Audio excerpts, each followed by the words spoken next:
The Democratic Republic of Congo is the richest resource country on earth. Conservatively, it is said that under her belly she has minerals which is equivalent to 34.1 trillion United States dollars. And yet today, it is one of the poorest nations on earth. It is the only nation on earth which on the day of the election has its president saying, we know we ought to have elections, but we have no money to hold elections. When you see a country which has as its official name the Democratic Republic of Congo, know that there is no democracy. In fact, I dare say that any country, two countries that I know insisting on having as a part of their official name the Democratic Republic of something are never democratic. The other one is Korea, the People's Democratic Republic of Korea. It's as if when you can't graduate to be a doctor, you go to the church and you ask to be baptized as Dr. Mwadime. But that is not the point. The point is that who can forget Mobutu Sese Seko? Who can forget Idi Amin of Uganda? Who can forget Mengistu Haile Mariam of Ethiopia? And one can go on and on, because hygiene had started disappearing from African politics. Our agriculture was beginning to suffer. European musicians who had a little sense of guilt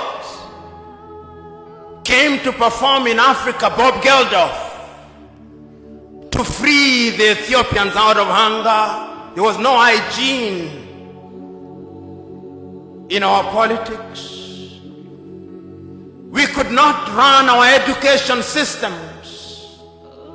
Our young men and women were going to India because the budgets meant for education were consumed by individuals whom we had entrusted with the task of presiding over it. Our health sectors were beginning to collapse. And as I've said before, the political leadership did not have any faith in those institutions. Typically, the typical African politician, perhaps not in Tanzania today, if they were sick, they had a cold, they would not go to Muhimbili, they would go to London. If they were Kenyan, they would not go to Kenyatta Hospital, they would run to the United Kingdom. Tragedy. No hygiene in our politics, because Africans had started engaging in theft. In fact, I used to say that African politicians were thieves. Then I went to Uganda and I was told that they are not thieves, they are looters. And when I went to Liberia last week, I was told they are not looters. I was told they are looters on an industrial scale. That is the logical metamorphosis of the African politician, whose appetite for public wealth is completely insatiable.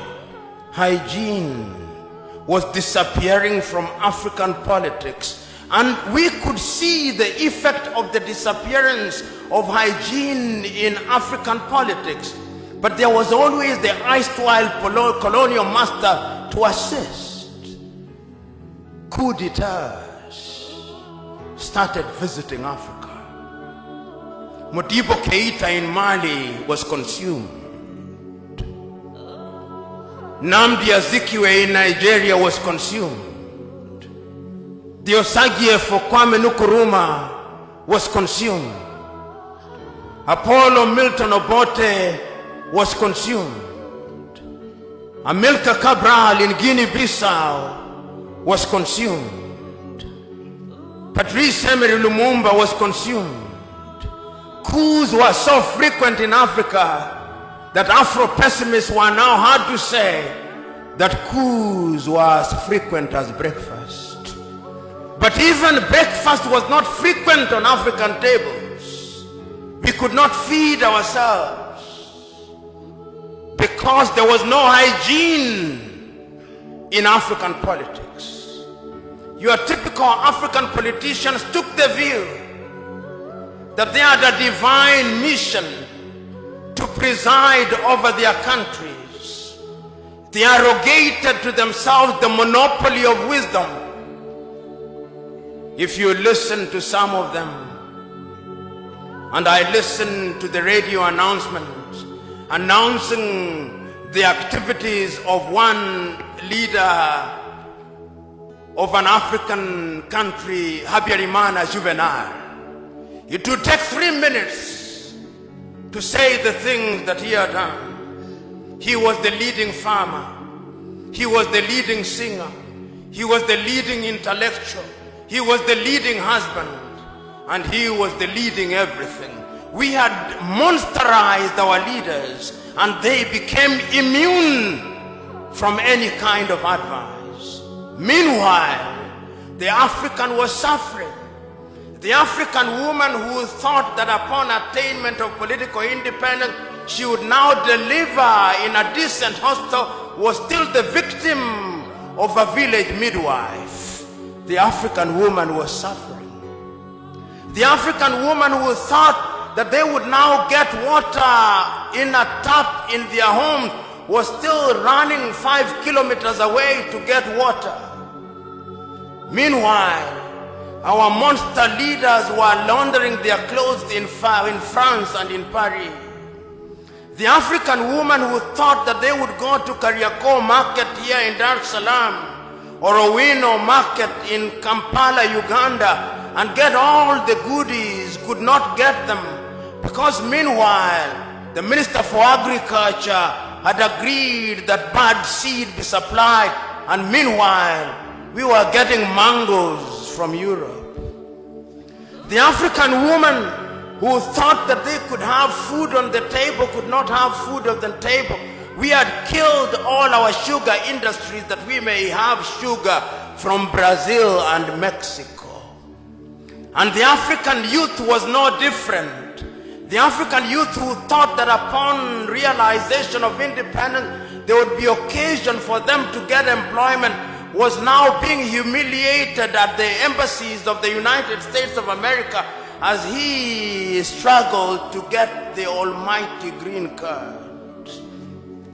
The young African who thought that liberation would bring something new was now struggling at the United Kingdom embassy, filling a document that is 50 pages long, being asked who their great-great-grandfathers were and what enterprise they were engaged in.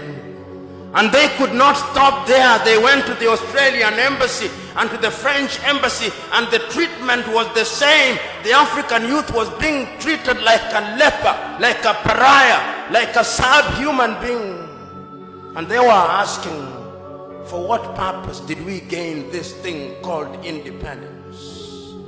And those who are not humiliated in Gambia, in Nigeria, in Niger, were crossing the Red Sea, swimming across the Mediterranean to go to Italy so that they may be enslaved anew. Meanwhile, the African leader was busy looting from their countries and buying mansions in Paris and in London and in Florida, and driving private jets and helicopters and being addressed as their excellencies and honorables instead of being addressed properly as horribles.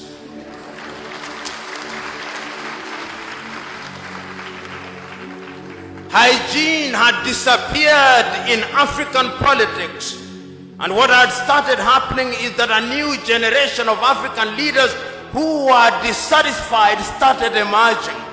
And one need only look at Africa in the 1980s when we begin to see the emergence of a new crop of leaders who are saying, this is not what we fought for. And I can remember so very vividly Ethiopia's Meles Zenawi in 1984 abandoning his medical studies and pursuing the Deg regime of Mengistu Haile Mariam, and he removed Haile Mariam.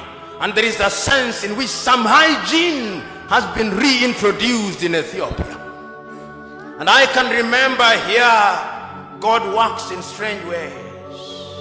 Idi Amin made the mortal mistake of assuming that Tanzania and Mwalimu Julius Nyerere could be poked without consequence. He tried, and he died regretting it.